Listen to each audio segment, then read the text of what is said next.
Hey everyone, this is episode number 244. You can see right here, we're actually now using Restream Live Studio to do the live stream podcast. My name is Brandon Krieger. I am a cybersecurity account executive for Usado. Today, I have just a fabulous opportunity to meet with and to have a discussion with Dr. Eric Cole, just to read a little bit of his bio here for you. With more than 30 years of network security experience, Dr. Eric Cole is a distinguished cybersecurity expert and a keynote speaker who helps organizations curtail their risk of cybersecurity threats. Dr. Cole has worked with a variety of clients, ranging from Fortune 500 companies to top international banks to the CIA. He has been the feature speaker at many security events and also been interviewed by chief media outlets such as CNN, CBS News, Fox News, and 60 Minutes. I am so fortunate today to be able to have this conversation with Dr. Cole and just go through, how's things going with cybersecurity? What have we been working on? What do we see?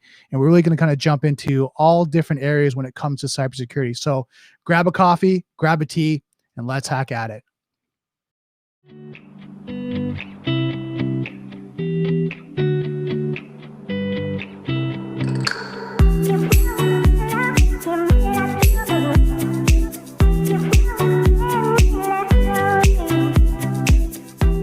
I'd like to thank our sponsor for this episode, Usado. Usado is a Canadian-based cybersecurity company that provides 24/7 cybersecurity support and compliance service that align their customers' tolerance for risk, their clients, suppliers, and government contractual mandates. Usado's teams focus on using insights to drive business decisions. There's no need to leave strategies to chance, when insights can be used to show what changes need to be made and how to make them. Usado offers multiple services to help companies simplify IT, centralize cybersecurity management, and meet compliance standards. Usado can customize their service to work with your existing IT network and programs. For more information, contact Usado at info@uzado.com or visit their website at www.uzado.com. Oh, wow. It's going to be an amazing episode. Let me bring in Dr. Cole here. Dr. Cole, how are you today? I'm doing great, Brandon. How are you doing today? Pleasure to be here. Oh, I'm excited. I mean, there's a lot going on. So first, how are you doing through the pandemic? I'm doing good. I mean, I'm one of those folks that I always look at anything you can look as a good or a bad. It's just the story you tell yourself. The problem is never the problem. It's all of the emotion and BS you put around it. So to me, I just look at this as, do I wish it happened? No. Do I feel really bad for people that are being impacted by this? Absolutely. But it's an opportunity. It's an opportunity for me to revamp my business. It's an opportunity to look for new ways to help organizations and clients. And it's just a new opportunity to take my company to the next level. Now, what do you mean by next level? Talk about that, because I know so many companies have transitioned through this, right? February, kind of late February, early March. A lot of us kind of went through the, oh my God, we have to go from on-prem to remote like overnight. Friday, I know in the GTA, it was like Friday, the government saying, oh, by the way, on Monday, you're going to close your business. And everyone's like, what? And they're rushing through that. How did you change your business? What did you do through this pandemic? So a couple of things. One is, and the one camera's not working, but I built out a studio because I recognized in March that everything was going virtual. So we do expert witness work. Trials are going virtual. Depositions are going virtual. With our CISO training, that's going virtual. With our assessments, it's going virtual. So I very quickly recognized that's going to be the new norm for the next 3 to 5 years. So I invested a lot in cameras, lighting, studio, and everything else to be able to support that. And then I went and basically switched all of our product offerings. So traditionally, we did in-person executive awareness. We did CISO training. I'm really big on security strategy. And we had 14 events planned, live events for 2020. And I'm one of those folks that you're not going to stop me. So I was going to continue. But when the hotels and basically you got shut down where you can't do that, we had to go in and very quickly switch to virtual style events. And once again, just instead of fighting it, just embracing, recognizing what the new normal is, and then putting together measures to support that, but also recognizing that a lot of our traditional services like security assessments, risk analysis, that companies were so focused on survival.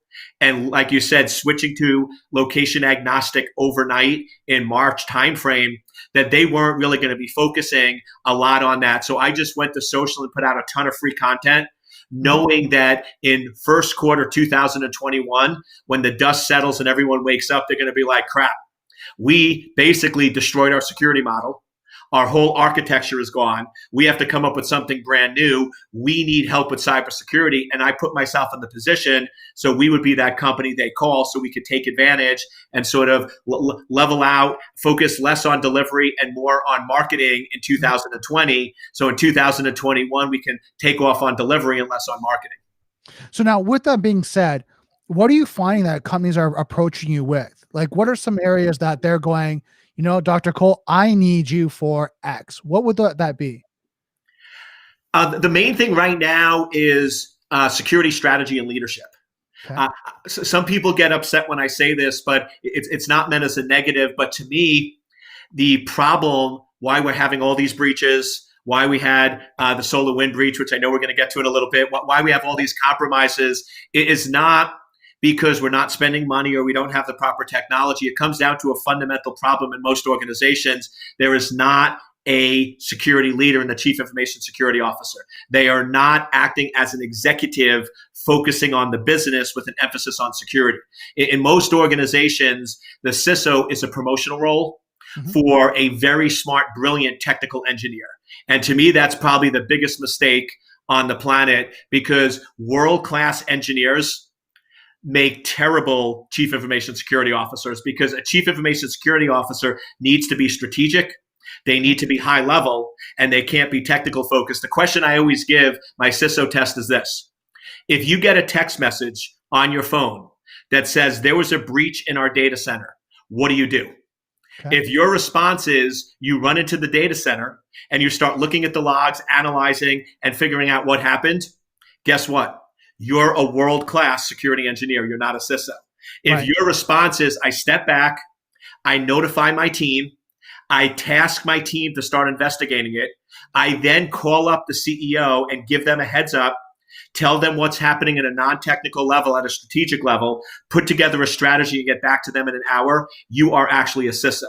So I'm really trying to help organizations put in proper cybersecurity leadership so there is the correct communication between the technical and the executives. So that's probably the big one. And the second one is redesigning their brand new architecture because the old architecture of having a robust network where you come into the office and you're behind all these security devices and you have on-prem servers that don't have public IP addresses, that isn't going to work. So we're redesigning the entire architecture of the future. Okay. I think you bring up a good point too. I've been listening to a lot of podcasts about you know, CISO in that role. And I think that's great that you define that because I think it's a very different mindset when you get into that role, that executive role, and you have that conversation because they're thinking about revenues. They're thinking about business continuity. They're not thinking about what happened with the SIM, what happened with their firewall, what happened with that. That's down the road, of course, through the incident response plan and getting debriefed. But like you said, at that top level, they're thinking about the business. They're thinking of finances, revenue, informing the board of directors and the C-suite and getting their incident response plan in motion, right? It's not the point where, oh my God, the firewall, who got through the firewall? You know, what port was open, right? Where I think you're talking about. And I think that's great to define it that way. Yeah. And I see that mistake. Like I was brought in to help coach a CISO and they had me sit in on one of their quarterly board meetings where the CISO does a 20-minute presentation. And the CISO starts off and I mean, just geeking out. I mean, a 50 slide deck, which I'm like, that's a mistake. You have one slide and they're talking about the advanced threats and the new correlation analytics. And I mean, you could just see they're losing everybody. About 5 minutes into it, the CEO stops him and says, I have a question for you. What is our business? Right. What business are we really in and how do we make money? And I'm just sitting there like dead man walking, right? Because he couldn't answer it. And that's the problem we have today is we're taking these really smart technical people and we're giving them a CISO title and it's a disservice to them and it's a disservice to the organization. Now, with that guy, was he scrolling through the slides trying to find out which you know, out of the 50 slides, which had said this business does X? Well, he was a smart guy. So what he tried to do is divert. So he went, well, why don't we jump into this slide and let's take a look and I'll get there. And the CEO was like, no, answer the simple question. And he couldn't do that. And to me, when I coach and train CISOs, I'm like, rapid fire test. Right. What is your name? Where do you live? What is your birthday? What business are you in? What differentiates you from the competition? You should be able to answer all 5 of those questions without even thinking.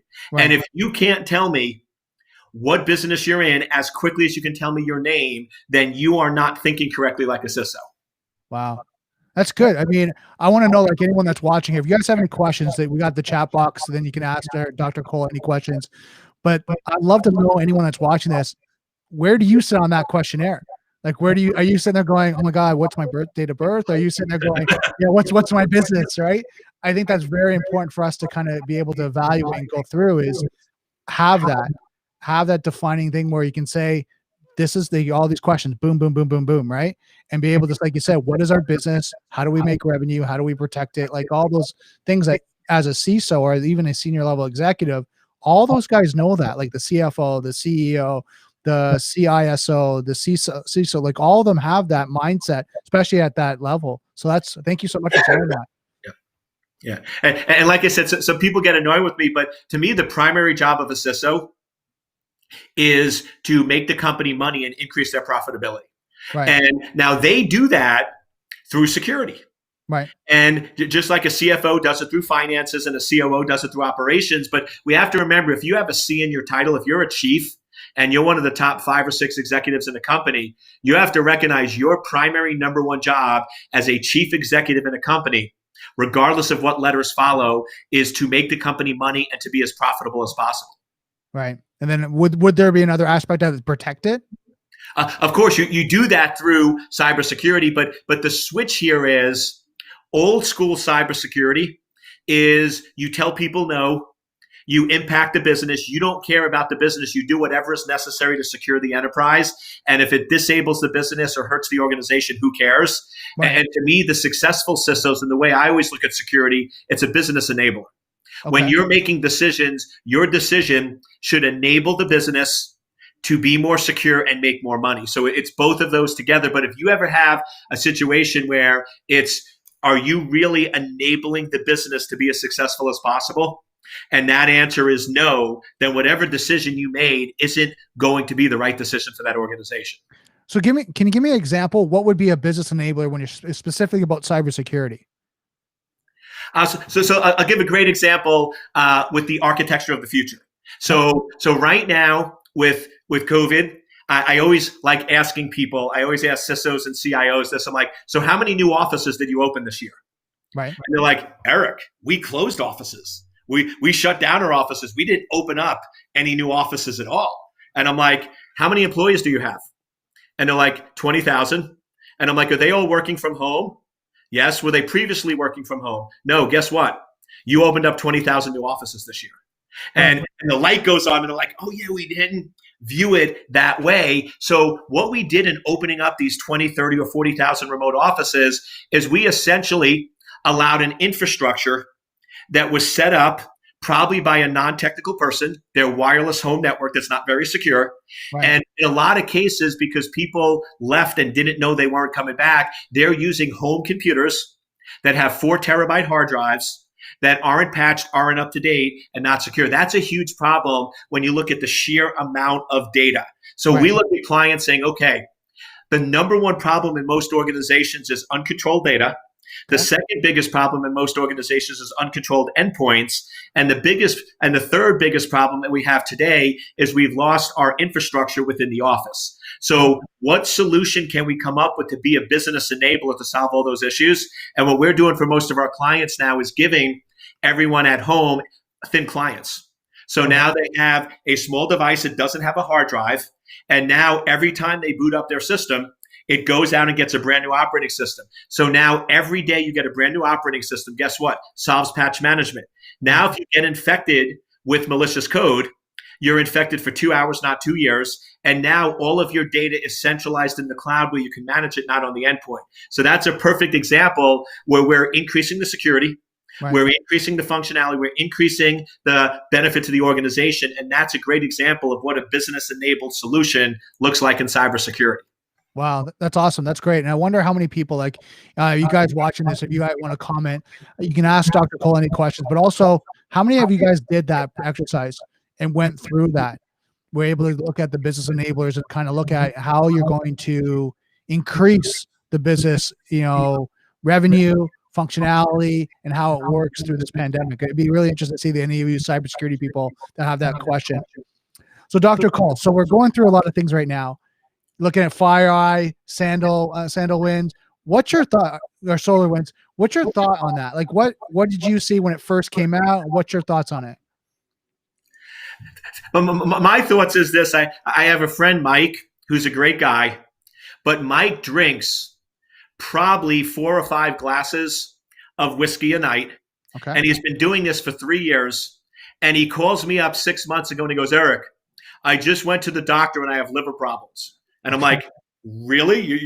You're surprised that you have liver problems when you had such poor practices for so long, right? And I guess I'm the same way here where, I mean, the government, other entities, I mean, these software companies, they have failed audits. We have been telling them that this is problematic. We've been telling them these issues. We've laid out a basic premise of asset inventory and patching and critical. And then this type of thing happens and everyone is like so shocked. And you have these security professionals going, oh my God, this is so surprising. I'm like, really?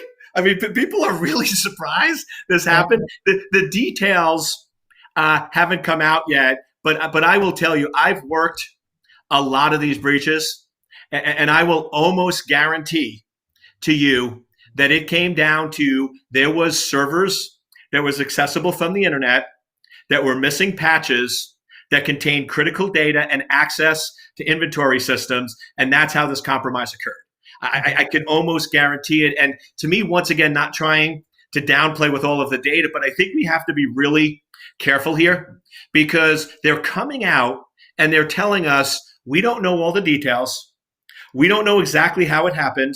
We're still working the incident response, but somehow we are 100% sure that it's an advanced nation state attack that came from a foreign, and I'm like, but wait, if you don't know how it happened, right? How do you, so I feel like we, in a lot of these cases, when we don't know the details, and in a lot of situations, it's because we have ignored things for a while, right, that it's easy just to say, oh, it's an advanced nation state attack. There was nothing we really could have done about it, and run a lot of this fear. But in my experience, a lot of these nation states are using very simple methods and techniques because we're not fixing the fundamental areas of patching, configuration management, encrypting data, and protecting our critical information. So I'll be interested to see how this plays out. But my guess is it's not, the attack itself is not as advanced as everyone would like to believe.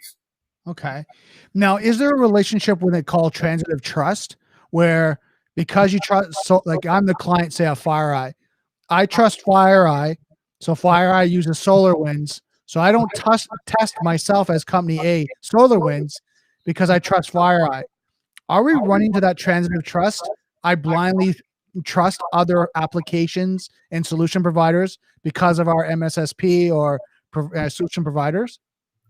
Absolutely. It's a little different twist than most people when they think about supply chain management, supply chain security. But to me, that's exactly what this is. This is a supply chain issue.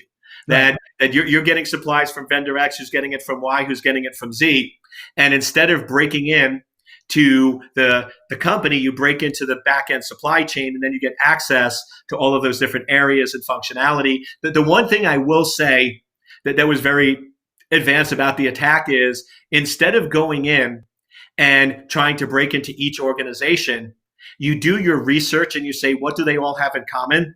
SolarWinds, Orion. So what do? You break into them, and then that instantly gives you access to all of those. But once again, this is, I mean, I've been teaching this stuff in the 90s, 2000. I mean, even in 2000, we were talking about segmented architectures. And we were talking about one of the rules of firewalls is all connections externally must go through a firewall. So if you're going in and allowing connections from a vendor, SolarWinds or anyone else, why weren't those segmented? Why weren't those isolated and VLANed and filtered? So I feel like we have the solutions out there, but companies are just not following these solutions. And now we're paying the price for not following Security 101. But like I said, we don't know the details, but I've worked enough of these cases. I take a gamble on what happened, as I said.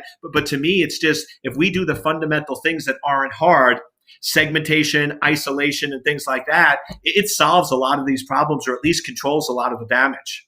So yeah, I mean, you have the education behind you, right? This is a very educated guess, right? Because you've done with all these different scenarios and different compromises. You're like, it's pretty high. It's this, right? So because of your experience, of course. Right. And remember, we always, if you're going to rob a bank, there's only so many ways you can do it, right? It's not an infinite number of solutions. You go in the front door, you go in the back door, or you blow the wall off, right? I mean, there's only a couple of options here. If you're going to break into a company, it's either an insider, where you paid and hire somebody to work within the organization, or you target an individual via typically phishing scams to click or get access, or you target a server that's externally visible that's missing patches. I mean, pretty much now you can have subcategories of all of those, but if you're really looking at the source and how breaches happen, it's really going to be segmented into one of those three main categories. Right. And that totally makes sense. I mean, like you said, there's only so many ways that you can access these environments this way, right? So it's interesting. Looking at this now, like, what is our landscape right now for the security attacks and threats? Like, has it completely changed? It's enhanced and escalated. Okay. So I'll explain. So we always knew that if you're going to break into an organization, and let's just take out the true planted insider, like where we go in and we get somebody to work at a company, or we pay somebody who works at the company $100,000 to plant malware. So that's sort of a different category and beast. We'll take that off the table. But if you're going to break into an organization, you have to find a target and exploit a weakness. Right. That's pretty much hacking 101. So there's only two targets. There's individuals and there's servers. Right. Those are going to be the only two ways in. With individuals, we knew the two most dangerous apps are email clients and web browsers. So phishing attacks were always a viable method to get in. Right. Now, for phishing attacks to work, you have to go in and find something where people are emotional, they're not logical, and they're going to click before they act. Right. I think that's probably one of the best definitions we could say of the COVID, right? People are very emotional and irrational about it. And I can guarantee, and this is what I mean by enhanced, I could take a group of executives and I can spend 30 minutes with them, giving them awareness, telling them about phishing threats, and even giving them specific examples. But if they walk out of that meeting and 5 minutes later, they're at their computer and they get an email that says COVID outbreak at your student's school, and actually has the name of your student's school, and it says 5 students at your child's school tested positive for COVID. Click this link to see if your child was in close contact with that individual. I can guarantee they're clicking on that link, even though they just came out of awareness and we told them not to, because their family and kids come first. They're emotional, they're scared, they're fearful, and they're going to click. So we have given the adversary sort of the perfect framework for them to exploit and take advantage of individuals. And then on the server side, we've had our systems that were either in private clouds or in non-public IP addresses, isolated and not visible from the internet.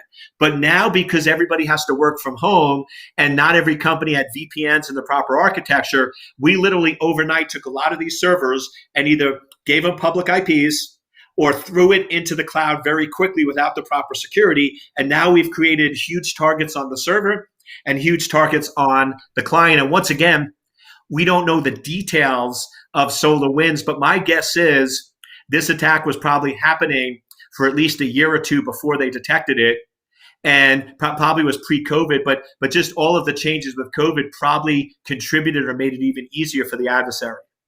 Wow. Yeah, because I think I was reading an article they were talking was like they were patching this back in like March of 2020. Right. So this was already patching, they were fixing, and they're kind of trying to get hot fixes for that. But again, how it rolled out, it just escalated and escalated to the point where there was a massive breach, right? Yeah, exactly. And I wouldn't give the caveat if I wanted everyone just to think I'm this brilliant visionary that can predict the future. But I will guarantee in the next 3 months that two things are going to happen. One, they're going to come out and tell us that this breach happened in 2017. Okay. Because most of these are 2 or 3 years and they just didn't detect it. So eventually we're going to hear over the next couple of months that they were compromised for 2 or 3 years. And then the second thing you're going to hear is the amount of data and the impact was 5 times worse than what they're saying right now. It was a lot worse and a lot damaging because they don't know what they don't know right now. Right. They were able to catch it and they see visible, but when you start digging in, you're going to realize, oh, they were here and here and here. So I can guarantee that the time frame is going to be extended and the damage is going to increase by a multiple of 5 because that's always happens in these cases. And then the other thing, which 95% is going to happen, is before all of this information of the real details of the attack come out, the executives of those companies are going to sell off 80% of their stock. That's the other thing that always happens is there's always this coincidental where the stock gets sold before the truth comes out. Right? Always makes you wonder a little bit on that one. Once again, I'm just basing it on historical data, but historical data is a really good predictor of the future. Oh, for sure. I mean, yeah, you always look at the past and predict the future, right? Just to understand how things cycle, right? I mean, I always talk about fashion, how you look at the cycles keep coming back, right? You know, bell bottoms, things like that, different hairstyles always come back. Well, you look at, incidents from us, you can see a human habit of how things would react from an incident, right? So it's interesting that you talked about, like, even though with the social engineering, how you can put someone in an emotional state and they'll remove the logic. Like you said, they just finished cybersecurity awareness training and they'll remove the logic because now they're in an emotional state to react. Oh my God, is my child in that list?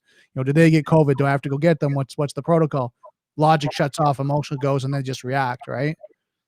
Exactly. So what I train people now is, because telling somebody not to click on a COVID link, they ain't going to follow it. Right. But what we've done is we've looked at over 407 different variants of malware associated with COVID phishing attacks.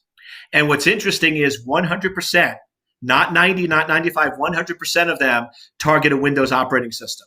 And it's not because Windows is more vulnerable, it's because it has a larger install base.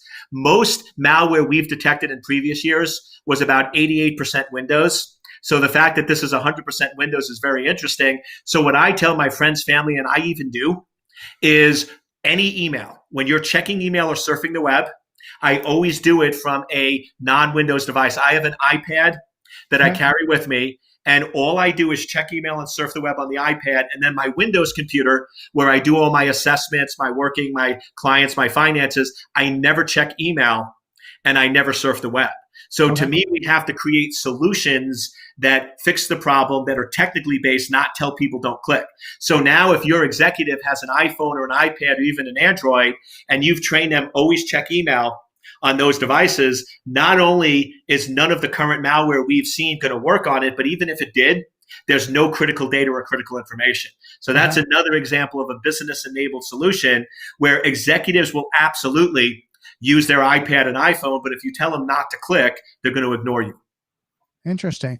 Now, what about, and I've heard about this aspect too, is to do the 4-4 breathing before you do that, to calm down your sympathetic and your parasympathetic state, so you actually get back kind of grounded before you start to react. Oh my God, this is going, my son, my child, and they gotta breathe, do force, and then now look at it, and you look at kind of more fresh eyes. Have you heard that?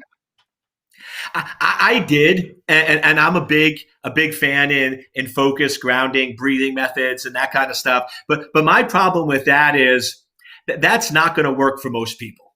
Okay. I mean, if you have your child and your child has had some breathing issues and is high risk for COVID, and you're sitting at the computer and an email pops in that says 5 kids in your child's class tested positive for COVID.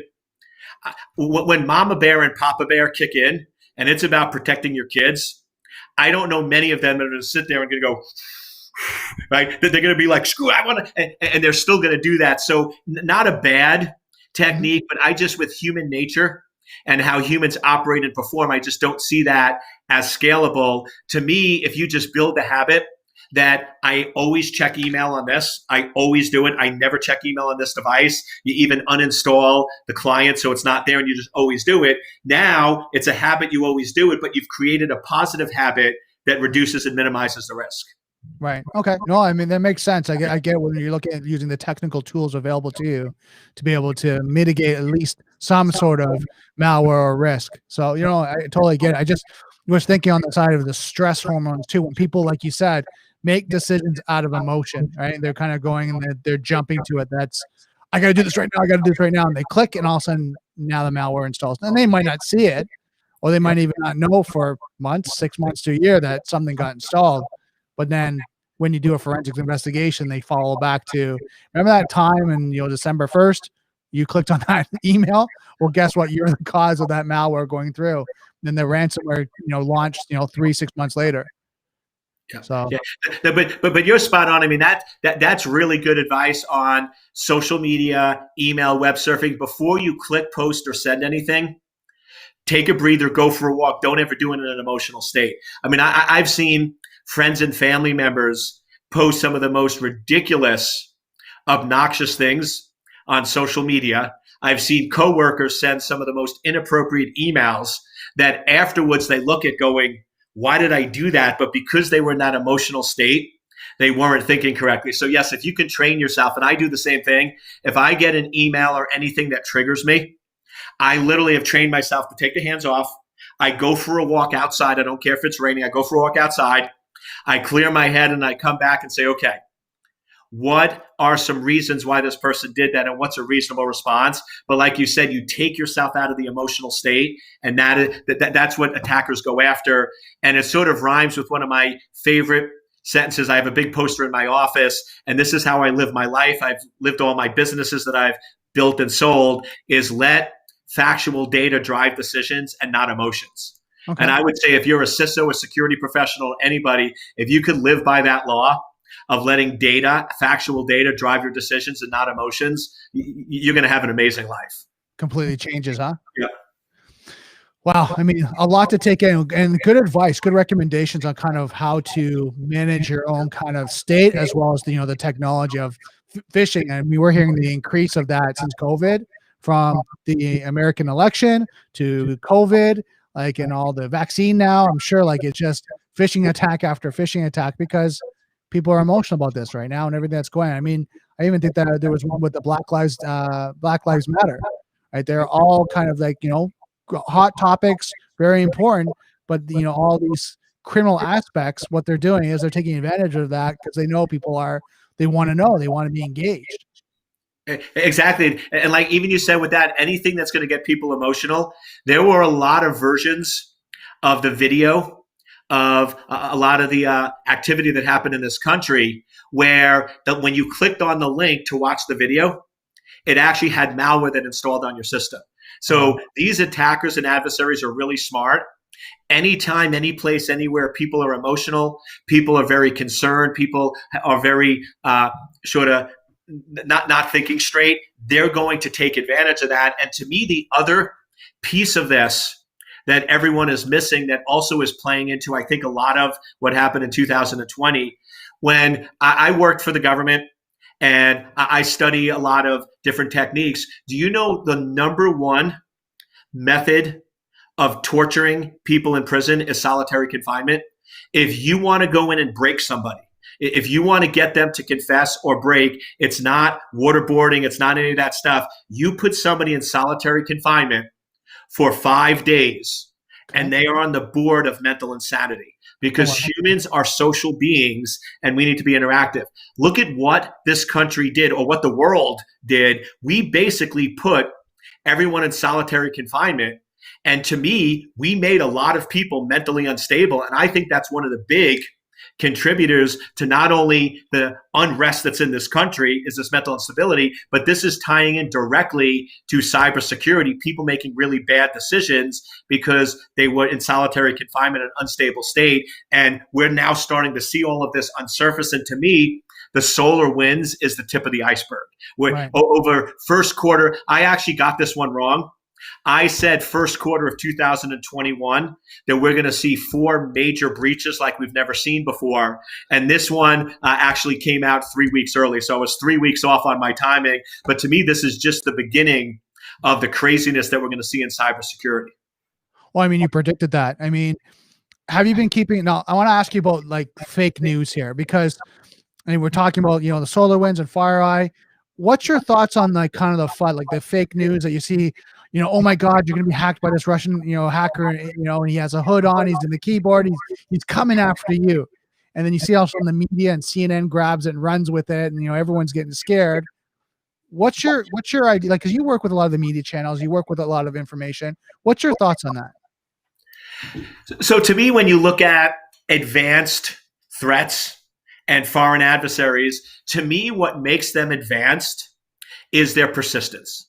Like they will target an organization. And once again, we don't know the details, but it wouldn't surprise me if they were targeting SolarWinds for 2 or 3 years, waiting for the right opportunity to come in and waiting for the exploitation. And they were in their systems for 2 or 3 years before it was detected. Right. But what I found is these advanced adversaries aren't using advanced methods to break into systems. Okay. If we go back and look at all of the major breaches that were out there, we look at the 500 million records of the hotel chain that was breached a couple of years ago. What caused it? They had servers from a previous acquisition they weren't aware of that was visible from the internet. It contained missing patches and it contained critical data that was encrypted, but the key was stored on the server itself. That's how the attack occurred.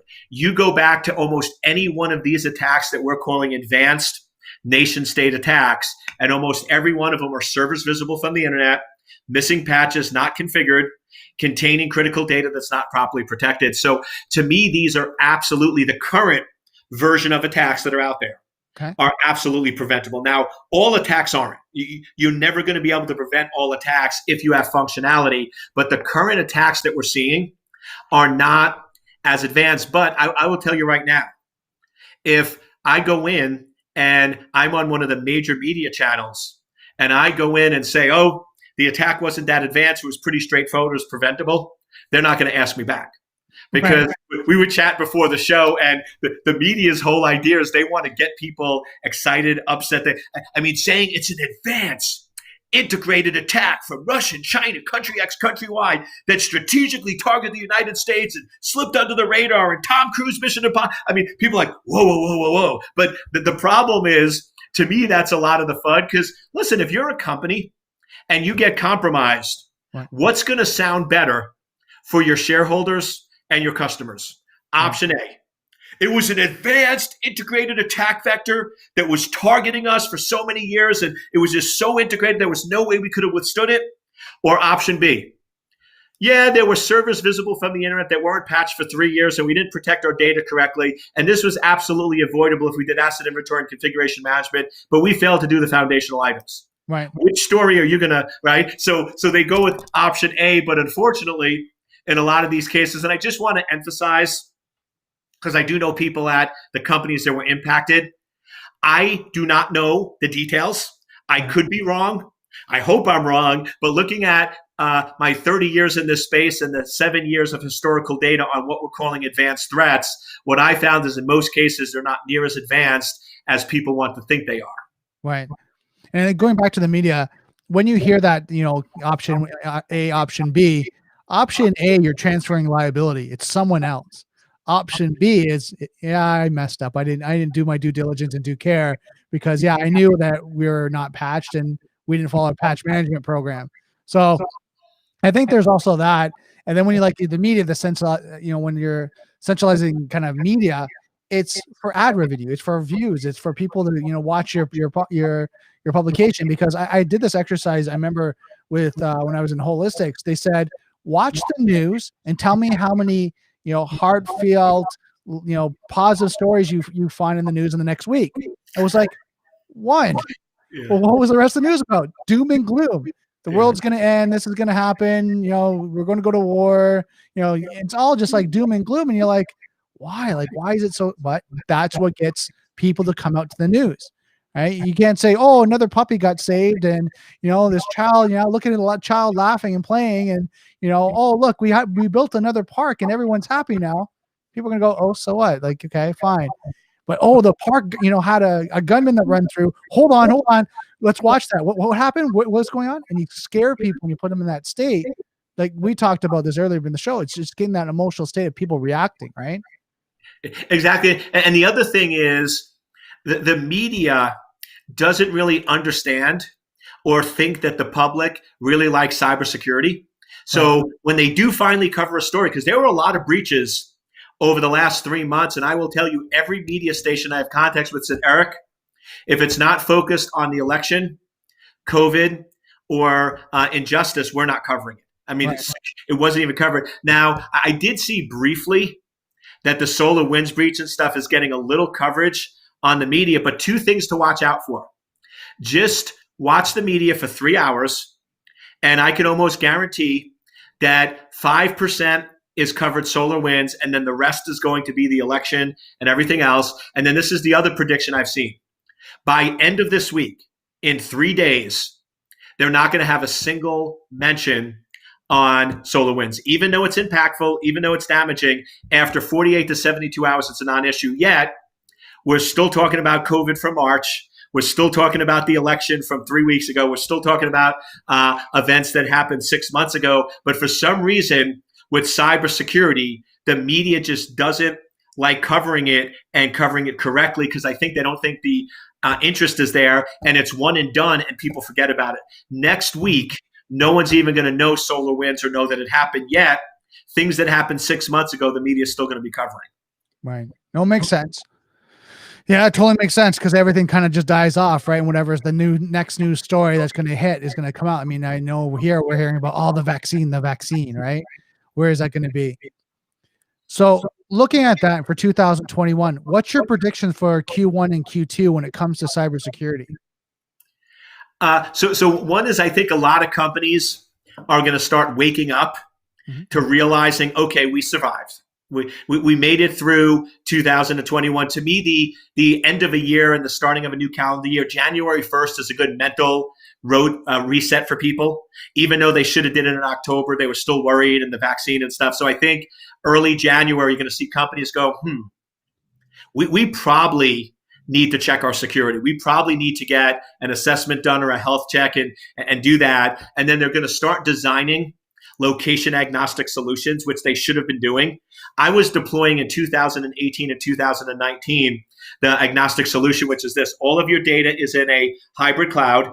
You have a front-end public cloud that's a robust authentication layer that has two-factor certificates and location validation. And then you have thin clients on the endpoint. To me, that's the architecture of the future. And you're going to start seeing clients in Q1 of 2021 start realizing that having 4 terabyte hard drives and endpoints and trying to manage and control the data and applications aren't going to cut it. So I think this is going to finally be the huge breakthrough we needed for companies to aggressively move to the cloud, thin clients, and companies really start focusing and protecting on their data. And then the other one I think you're going to have, if I have my way, because I keep preaching it, is that companies are going to start reassessing their CISO position and really start training and putting proper CISOs in place and rewarding. To me, if you're a world-class security engineer, there's no reason you should be getting paid equal or more than a CISO. So it's not about compensation or anything else, but world-class security engineers, guess what? Should be security engineers, right? They shouldn't be CISOs. If you're a world-class wide receiver, you shouldn't be playing quarterback. You should be staying in your position. But I feel like we have in security that if we did the analogy with football, that the only way to get promoted would be to become a quarterback. So wide receivers, running backs, linemen are all trying to become quarterbacks just so they can get promoted. And as we can imagine, that would be disastrous. So we need to break this trend and say there's 2 career paths. There's a security engineer career path, and there's a strategic career path. They are separate. Now, can you jump? Absolutely. I know some really good security engineers that made a mental shift. They went through training like mine and got the strategy piece, and they're amazing. Right. And there's some that jumped and kept the technical piece, right? And they're not very successful. So we need to recognize there are 2 different career paths. Okay. No, that's good to know. And good to advise people that are watching this that they're actually, you do train and you do help them educate on what's needed to be a CISO and also help them bridge the gap. Now, for CISOs, do you think there's a challenge with having a lack of those resources available? And that's why they're taking the engineers and moving them over to the CISO because they just don't have the qualified people to do it?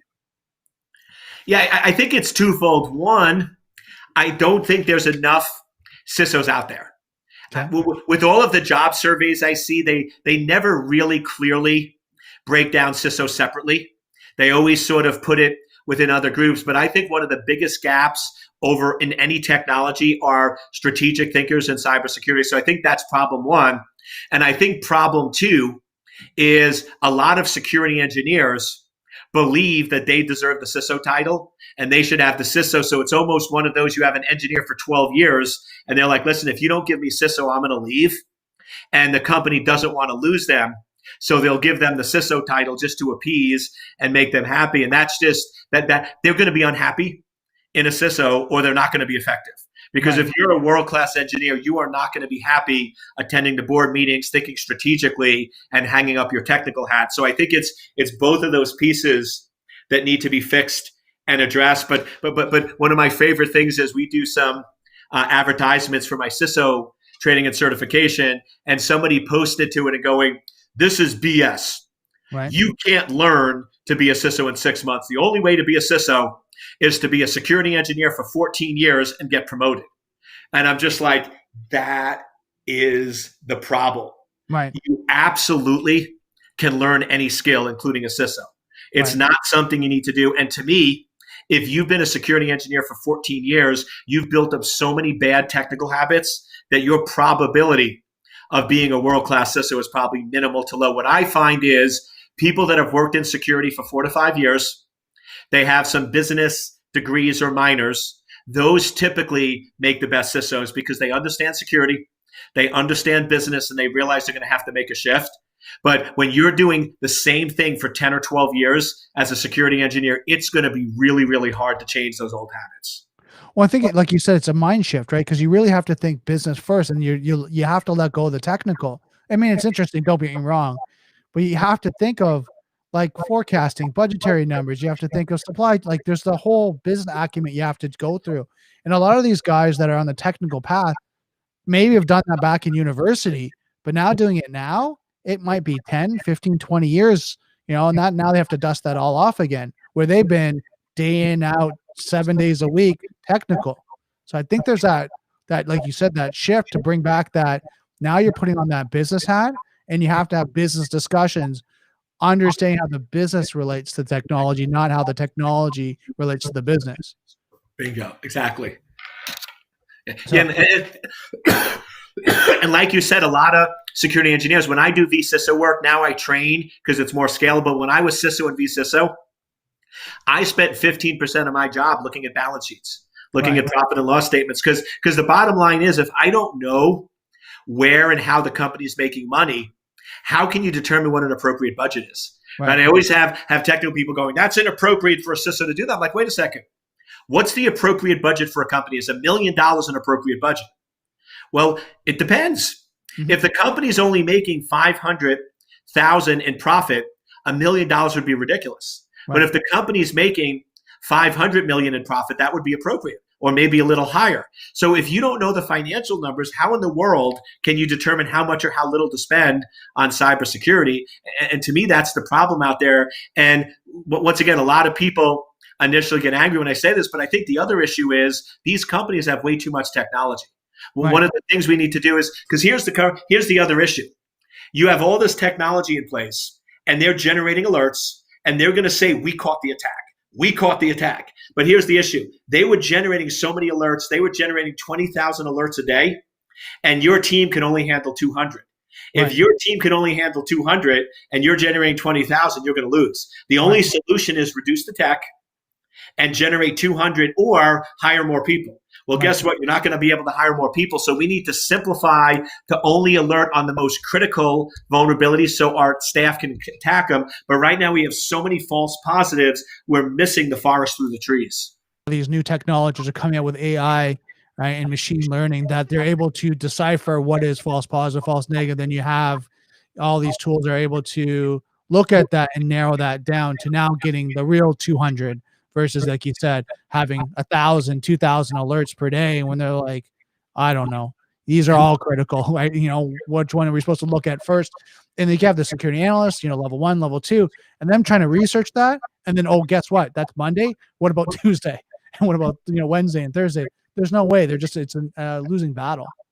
Yeah, exactly. So now, is there anything that you wanted to talk about, Dr. Cole? I know we're covering a lot of great information. Was there anything that you're like, here's some like a real good tip, technique, strategy, golden nugget that you wanted to share with the people that are watching? To me, the big one is that most of the items we did about using a non-Windows device for checking email, the role of the CISO, the thin clients, the new architecture design. But the last one I would really push out there, because I think it's another big problem out there, is in most organizations, the business folks, the vice presidents and managers of all the business units, they have all of the authority to make whatever decisions they want. And the CISO or security has all of the responsibility. So I've seen cases, and you've probably seen it, where the CISO is like, don't do it, it's bad, it's bad, it's bad. And they do it anyway. And the CISO tells the executive team, we shouldn't do this, we shouldn't do it. They do it anyway, and then a breach happens, and what occurs? They fire the CISO. Because the CISO is responsible. So we need to do a better job of shifting that responsibility. If they're willing to accept a risk that we're not, that's above our threshold for the company, we need to transfer that risk over to them and make them both responsible and have authority. And to me, the way you do that is by training everyone to ask a second question. Most business leaders, when they make decisions, they ask one question: what is the value or benefit? Right. What is the value or benefit to the business? And if there's a value or benefit, they're going to make that decision.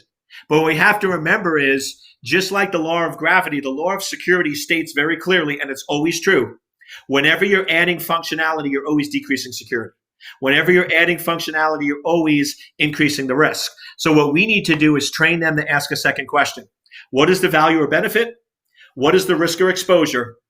And is that risk or exposure worth the value and benefit? And if it is, do that. Because I always get people ask me, Eric, you're probably going to tell me we shouldn't do this, or I want to know if this is secure or not. And I go, it's never binary. Security is always, is the risk worth the trade-off? Is the risk worth the value or benefit? And to me, if we can get more executives to think that way, saying, okay, here's the value and benefit, here's the risk and exposure. I know this is a big risk, but I'm willing to accept it and own it, not the CISO, but me. So if something goes wrong, I have both the authority and the responsibility. That's how we start to switch and change this paradigm. And that's how we start to increase the security of organizations. Which totally makes sense now. I mean, you have to look at that. It's the knowledge and education that you're providing is going to make them change their mindset, change what they need to look at. And I think that's so important in this day and age for us to kind of have that, I guess, that focus, right? To keep looking, how to evaluate not only just the business, but the business needs, and looking at, I think you talked about this, they talk about in the CISSP, CIA, the confidentiality, data integrity, and availability. And a lot of times you talk about the availability. Oh, it's accessible and you get it through your phone and it's remote and it's the cloud and you can do it all over the place. But it's like, well, how it's secure? Well, yeah, we don't know about security, but you can do everything. You can voice command and you can do this and Siri and all that. But okay, but what's the security? Well, it has a little bit of security. All right. Okay. What about the data integrity and all that? Well, it has some data integrity. And I think we go through those challenges as security professionals, is that we were looking at trying to balance that out, because as an organization, as a CISO, you have to make it available. You have to make it accessible. You have to have the clients be able to do it. But how do you do that when you're still trying to balance out security? Exactly. And the two have to be integrated. And I always say that for some reason, when we go to cyber, we've lost all common sense. Like when we teach our kids how to drive a car, security is a critical part of driving that car. None of us take our kids out to drive a car and we don't teach them about stop signs, red lights, looking both ways before you cross. I mean, that would be illogical. So ingrained into how you functionally move the motor vehicle, security is embedded into that to keep them safe. Right. However, with cyber, When we now go in and let them launch servers, we give them web browsers, we give them email clients, security isn't embedded in. So it's like we're now having business units and individuals and people driving cars that were never taught what is a red light, what is a stop sign, how to look both ways. And that's why we're having so many problems. So to me, we need to go back, whether it's with your kids, your family, your work, or professionals, and we need to integrate the security into the functionality, just like we're driving a car. Right. Here's the functionality, here's the security. The two go hand in hand. You can't separate them out. Perfect. No, that's so good. I mean, yeah, it's just one of the things that I think a lot of us security guys, that's our mindset, right? We live this day in and day out. So to have that. Now, I have a quick question for you, Dr. Cole. What's the best way to get a hold of you? If someone wants to kind of do your course, wants to learn more about you. So in general, if you want to find out more about my company, secure-anchor.com, secure-anchor.com is our website. I'm also very active on social media. I put out free content on YouTube. I have a life of a CISO. So that's going to be Dr. D-R-E-R-I-C-C-O-L-E. So just look up Dr. Eric Cole on your social media and you'll find me. And then finally, I love talking with and staying in contact. So my email address is ecole, E-C-O-L-E, at secure-anchor.com. So if you're interested in anything I said or would like to just start a discussion, you can post to any of my social media. We monitor that, or you can just email me directly. And they'll be able to find all that information on your website? Yes, they can. Perfect. I just put that here, guys, so you can see it. It's Secure Anchor, and you can see the website there. Check that out. Go see, Dr. Cole. Check out his information. Now, Dr. Cole, if someone wants to get into the cybersecurity industry, where would you recommend they start? My recommendation is get whatever entry-level job you can, a SOC, a NOC. You just want to get experience. And the good news is there's such a shortage of skills that a lot of the entry-level positions that used to require experience, they're not requiring experience anymore because they can't find enough people. So I know if you go back 8-9 years ago when I used to start up and set up SOCs, to get a job as a SOC analyst, you had to have a degree.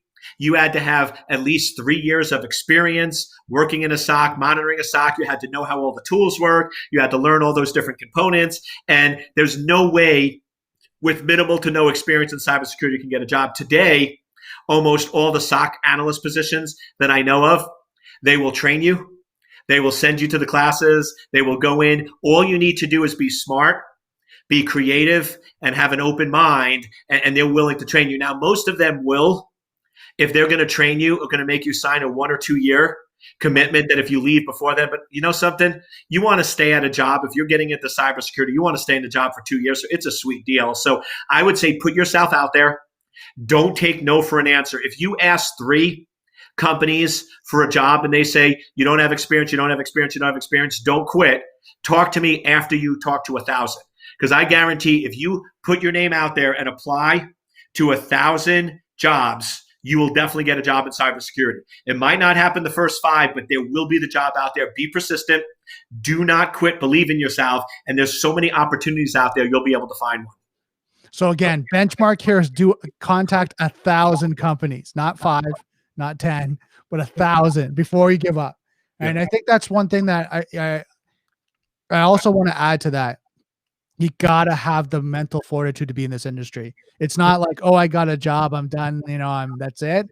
This is an ongoing learning environment. Like you're a student of cybersecurity. I remember I told someone, and we were out of a conversation and we're saying, okay, great. So are you an expert in cybersecurity? And I went, no. And they go, what do you mean? I'm a student of cybersecurity because what I know today changes tomorrow and the month later. And that software and that application, that solution I learned that I'm an expert in, guess what? It completely changed. So now I have to go back through all the learning, understanding it, doing all that. It never stops. You're a student of this career. And if you have that mindset, you'll succeed. If you don't, you're going to to Very, very well said. And just adding to that real quick, people are always shocked when I tell them that my business grew during COVID. But here's what they don't know. Before COVID, I would contact 10 companies twice, and I would close 2 of them. Right. In June and July during COVID, I had to contact 200 companies. I had to reach out to them 30 times to close the same 2. So I still got my 2, but I had to work almost 9 times as hard to do that. But guess what? I put in the work and I was still able to do that. But if I kept the same mindset with the same level of thinking during COVID, saying, I'm going to contact 10 people and reach out to them twice, I probably would have shrunk or might not be in business, because the model changed and you have to be persistent and believe in yourself and never, ever quit until you get yes. And I want to add that I'm going to put my sales hat on here. Provide value. Boom. Don't pitch, don't sell. You have intellectual buyers now. They know a lot. They know a lot of information. Don't go in like the old, vacuum sales guy. I'm going to throw dirt in your carpet. Let me show you what the vacuum can do and how it can clean up and how it can do that. And look how white your carpet is after that. They know all that. What can I do to help you? Do you have any questions about this?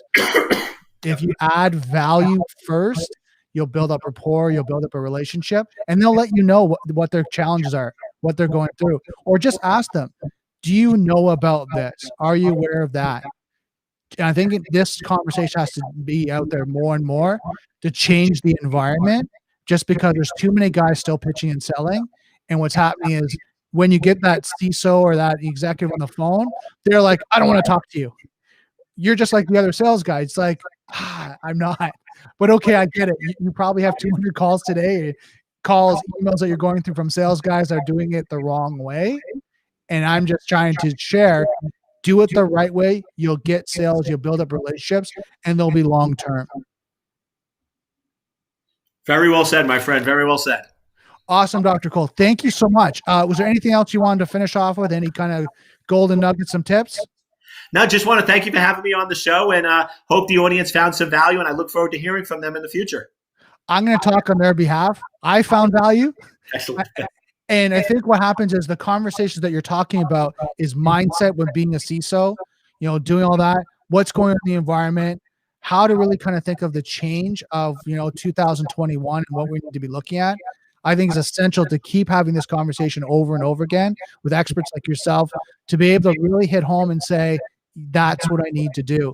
And I think it's a reminder constantly that people need to change the way they think, the way they do things, because now we're in a new environment. So thank you so much.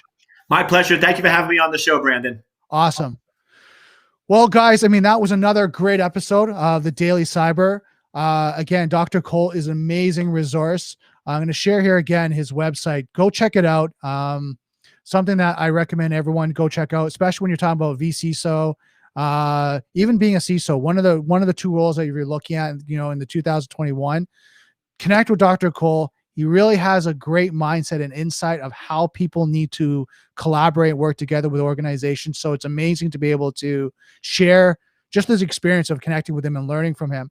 So it's something that I highly recommend you check out his website. It's on the bottom here. I'm going to actually have it in the description notes as well. So check him out, go on his website, go on his social media. He provides a lot of great value and information. And guys, I know it's a lot going on with the industry when it comes with pandemic, with the business, with people trying to think of what they need to do. Take a break over the holidays. Try to share some time with family and friends and really be out there. It's so important that we do and we connect. And I just want to say thank you so much for being part of the Daily Cyber. I'm going to have one more episode next week and just really kind of share how we can work at going forward to 2021. So don't forget, software is hackable, being connected is vulnerable. I'll see you next Daily Cyber.